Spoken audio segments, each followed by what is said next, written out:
After the car crash, I pretended to lose my memory. After the car crash, I pretended to lose my memory and joke with my fiancé, looking at the man beside the hospital bed. I blinked and asked in confusion, "Who are you?" Ziyan's expression froze for a moment before he spoke calmly. "My name is Ziyan. Your fiancé's elder brother. I'm here on behalf of the Z family to see you." There was no trace of a joke on his face, calm and serious. My hands under the quilt clenched instantly, but I still refused to give up. Pointing to the man who had just entered the ward, I asked again, "Then who is he?" Jiyan's expression remained unchanged as he introduced him in a steady voice. "His name is Zhu Yicheng, fiancé." It wasn't until the two walked out of the ward that I realized Jiyan was joking. He really didn't want to marry me anymore, so he pushed me to his younger brother, Zhu Yicheng. Coming to my senses, I chased out of the ward with red eyes, determined to ask Jiyan for an explanation. The two were standing in the stairwell smoking. Zhu Yicheng asked his brother in a playful tone, "Are you really unwilling to marry Shen King?" I paused in my tracks, stood silently around the corner, gripping the wooden handrail and waiting for Ziyan's answer. The man's eyebrows were as cold as ever. In the next moment, I heard him say firmly, "No. Shen King is a responsibility for me by the Z family. No one ever asked if I was willing. All these years, I forced myself to date her, forced myself to accept her. If I hadn't heard that Sutyan was coming back, I would probably have forced myself to marry her and muddle through a boring life." When he mentioned Sutian's name, a touch of tenderness flashed across Da Ziyan's dark pupils, and his voice turned hoarse. "Back then, if our parents hadn't meddled, Sutian would never have left the country. We wouldn't have been separated for these 5 years. She should have been my wife." After listening, Zhu Yicheng nodded without comment and said calmly, "I can marry Shen King. But would I, Zhu Yicheng, get my hands on it, rather chew it up and swallow it than spit it out and give it back to someone else?" "Jiyan, remember what you said, don't regret it." As soon as Zhu Yicheng finished speaking, Jiyan agreed with a sigh of relief. I stared at Jiyan in a daze. His cold eyebrows were filled with joy and gratitude, but not a trace of guilt towards me. The 5 years Ziyan called forced and boring were also the 5 years I had followed him wholeheartedly, taking care of him. Before our engagement, I already knew about Sutyan. She was the daughter of the Z family's nanny and had grown up in the Z family. Shirian was very kind to her, and Mrs. Z told me it was because Ziyan treated her like a younger sister. I subconsciously ignored the unspoken words and their glances and also took care of Sutyan as a younger sister. The day before my engagement to Ziyan, Sutyan was sent abroad by Mrs. E to continue her studies. Chuyan chased to the airport with red eyes and returned dejectedly. I even laughed at him for being a doting brother.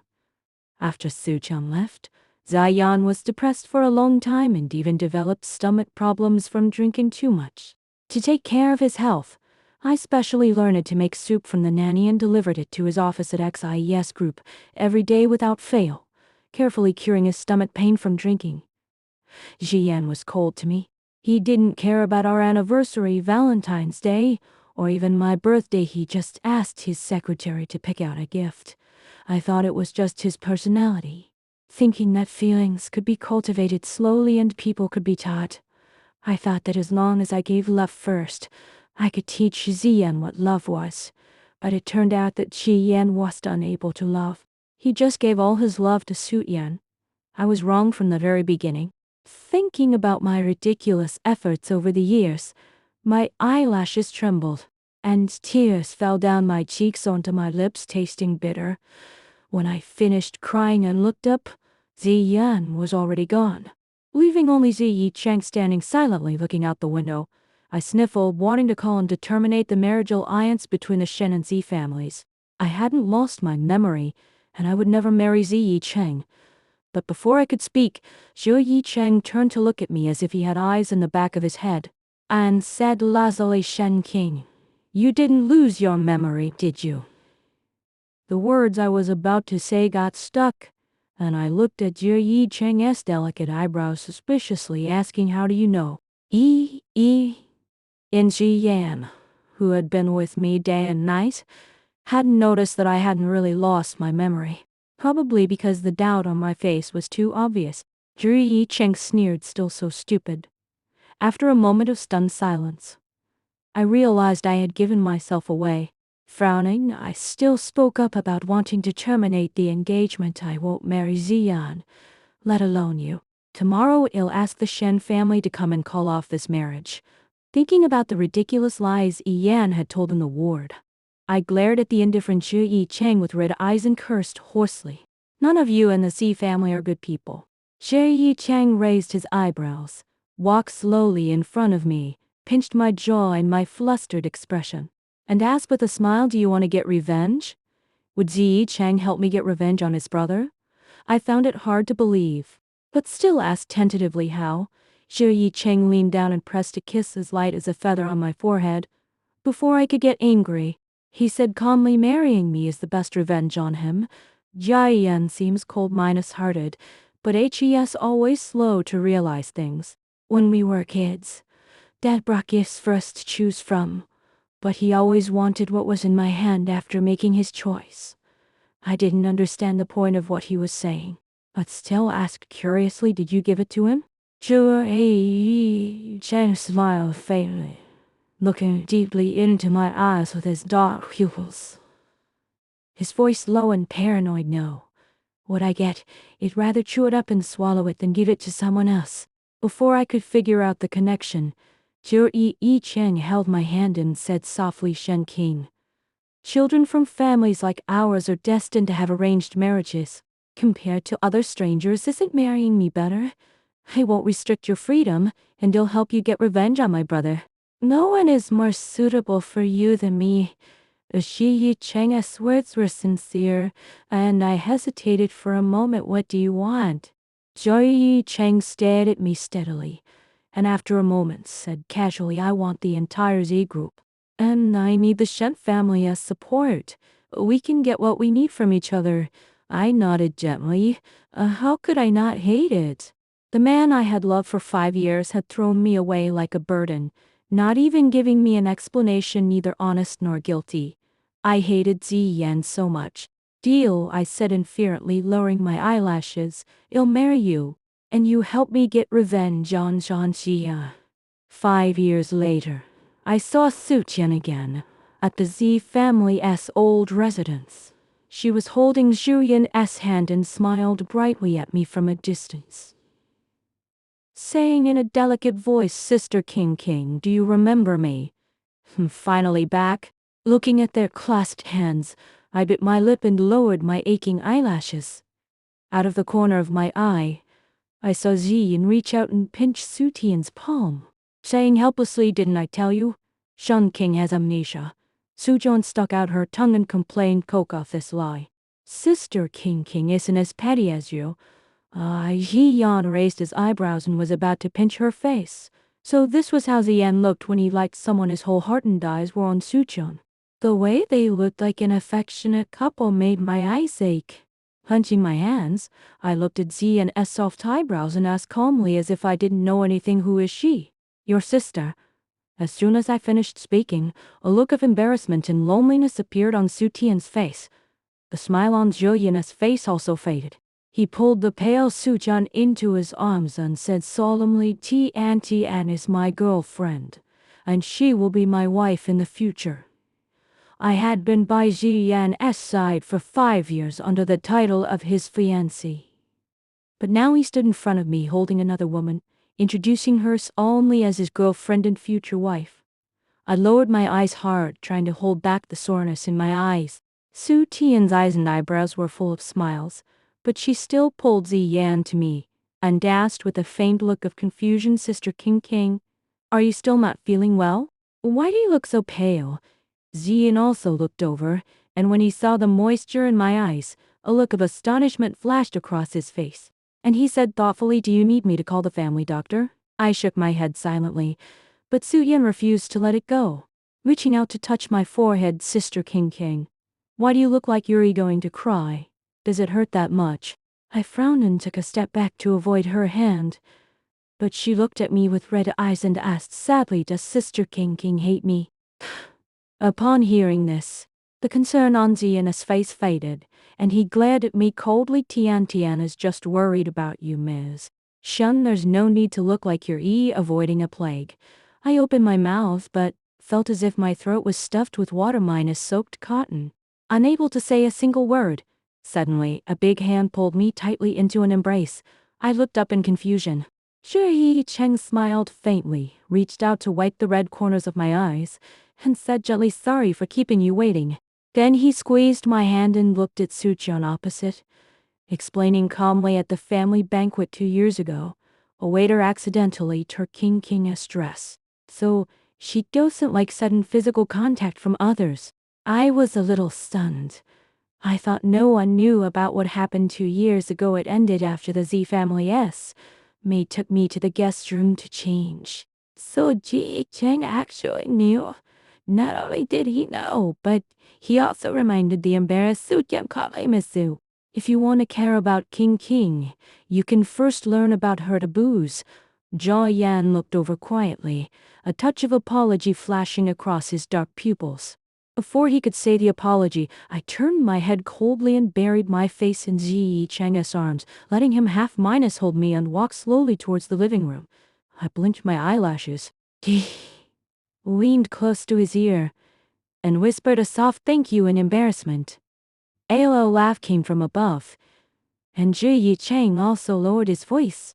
Then, give me a kiss as a thank you. After hesitating for a while, I still reached out to hug Ji Cheng's neck and carefully leaned closer to his cheek, leaving a kiss as light as a feather. As soon as I kissed him, I felt Ji Cheng's body stiffen for a moment. He looked down at me, his pupils deep but his voice smiling. So good? Then kiss me again? Ji Cheng's greedy look made me wrinkle my nose. I was about to look up and scold him when I met Jian's dark pupils behind me. I didn't know how long he had been watching silently. After a moment of eye contact, he looked away silently. I lay in Ji Cheng's arms and glanced at Zian's tight lips. That was his subconscious action when he was angry, even he didn't know it. I frowned, and suddenly remembered what Ji Cheng had said to me in the hospital. Marrying was the best revenge on Zian. The Z family's dinner party was as dull as ever. I held a glass of champagne and went to the terrace to get some air. Through the thick curtains, I heard Su Tian's impatient complaint, Mrs. trying to send me abroad again with the same trick. A mere 5 million. Ji Yan has more than that now. When he inherits XIES Group, you'll be the president's wife. I'm not stupid enough to be fooled by 5 million. So what if she doesn't like me? Ji Yan is wholeheartedly devoted to me. I heard that when I was coming back, the fiancé who had been with him for 5 years was thrown away just like that. Su Tian's words were full of arrogance and complacency, completely different from her pure and fragile appearance during the day. Thinking about how Ziyan cherished her, I sneered and pulled the corner of my lips. Just as I was about to quietly walk around the terrace, Su Tian hung up the phone and suddenly pulled open the thick curtains, looking at me in surprise. She put away the complacency on her face, stared at me steadily for a moment, then suddenly smiled and said firmly, "You heard everything, didn't you?" Before I could deny it, Su Tian grabbed my wrist and said warningly, "Sister King, let's talk." I hung my head and was dragged by Su Tian from the terrace to the quieter swimming pool, listening to her cry as she recounted the past 5 years. She was the daughter of the Zif and the Asnani and had grown up in the old residence. Originally, she had no chance to receive a noble education, but one day when she passed by the swimming pool, she saved Ji Yan, who was almost drowning. Su Tian held the suffocating Ji Yan in the cold pool water for nearly half an hour. When they were finally pulled out of the pool, her whole face was purple, and she was barely breathing. It was because of this incident that the young Ziyan began to notice Su Tian. The young man's first love surged like a tide, unstoppable, until Mrs. Z found out and forcibly sent Su Tian abroad, then quickly arranged an engagement for Ziyan. Su Tian's hand on my wrist was cold, and I struggled uncomfortably. But she smiled at me and said brightly, "Do you know? Since the day I saved A Yan, I've had a shadow of deep water. A Yan pities me and never lets me get close to the pool. If I suddenly fell in, Do you think he would believe you or me? The implication in Su Tian's words made me frown subconsciously. Before I could say anything, Su Chan had let go of my hand and fell backward into the pool. From a distance, it looked like I had pushed her. Looking at Su Yan struggling to breathe in the water, I blinked my eyes in confusion. Just as I was about to call for help, a black figure brushed past me and jumped into the pool quickly. I stumbled and stared at Ziyan, who angrily hugged Su Yan and floated to the surface. Su Yan was rescued in time, but her clothes were soaked. It was impossible to tell if the drops on her face were water or tears. Her eyelashes trembled as she was held in Ziyan's arms, and water dripped from her hair continuously. Her voice also trembled. Sister King, I'm sorry. I shouldn't have made you angry. I looked at Su Tian's performance indiferently and said calmly, What are you trying to say? That I pushed you into the pool? Upon hearing this, Su Tian hid deeper into Ziyan's arms, looking scared, and said softly, Sister King, don't be angry with Tian Tian. Tian didn't mean that. As expected, Jiayan was angered, following her aggrieved tone. He looked at me coldly and sneered. Tian is afraid of water. She would never take the initiative to approach the pool. Do you think she would risk her life and jump in just to frame you?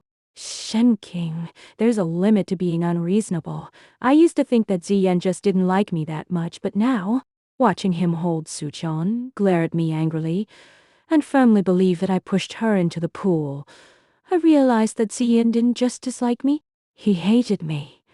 He hated me so much that he didn't even investigate, and subconsciously thought I was an unforgivable woman. A sharp pain surged in my heart. I held back the soreness in my eyes, looked straight into Ziyan's pupils, and said coldly, Fine. Then check the surveillance and see if I pushed her or if she jumped by herself. A look of disappointment flashed across Ziyan's dark pupils. He looked at me coldly. You're so confident because you know the pool's surveillance is broken, aren't you? The surveillance was broken? I looked up suddenly at Su Chan, who was leaning into Ziyan's arms. When I saw the playful smile on her lips, my heart sank. No wonder Su Chan dared to frame me so confidently. She had clearly known that the surveillance was broken. I felt such naked malice for the first time.